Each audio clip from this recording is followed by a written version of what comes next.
Hello বন্ধুরা, অস্মিতাস ডায়েরিতে তোমাদের সবাইকে সুস্বাগত। আমি আজকে আরেকটা তোমাদের নিউ শাড়ির ভিডিও নিয়ে চলে এসেছি অস্মিতাস ডায়েরিতে। তোমরা দেখতেই পাচ্ছ, এটা একটা অনলাইন থেকে অর্ডার করে পুজোর ফ্যাশনের জন্য আমি শাড়িটা কিনেছি। এটা কিন্তু আমি আমার নিজের জন্য শাড়িটা শপিং করেছি। শাড়ির পারচেস লিঙ্কটা আমি ডেসক্রিপশন বক্সে কমেন্ট সেকশানে দিয়ে রাখবো, তোমরা সেখান থেকে শাড়িটা পারচেস করে নিতে পারো। এটা একটা পিঙ্ক আর পার্পেলের combination Bollywood jacquard woven silk sari.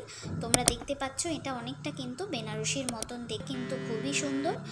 আর আঁচলের কালারের দিকটা কিন্তু পুরোপুরি পার্পেলের সঙ্গে কম করা। প্রথমেই কিন্তু আমি দেখিয়ে দিয়েছি পিঙ্ক কালারের ব্লাউজ পিসও কিন্তু রয়েছে। ইয়ং জেনারেশনের সাথে এটা খুবই সুন্দর লাগবে। এটা কিন্তু একটু ফর্সাদের পরলে বেশি ভালো লাগবে। তোমরা দেখে নাও শাড়িটা দেখতে কেমন হলো, আমাকে কমেন্ট করে জানাও। আর নতুন নতুন ভিডিও পেতে আমার চ্যানেলটিকে অবশ্যই সাবস্ক্রাইব করে নিও। ফেসবুক পেজ, প্রোফাইল, ইনস্টাগ্রামেও তোমরা আমাকে ফলো করতে পারো।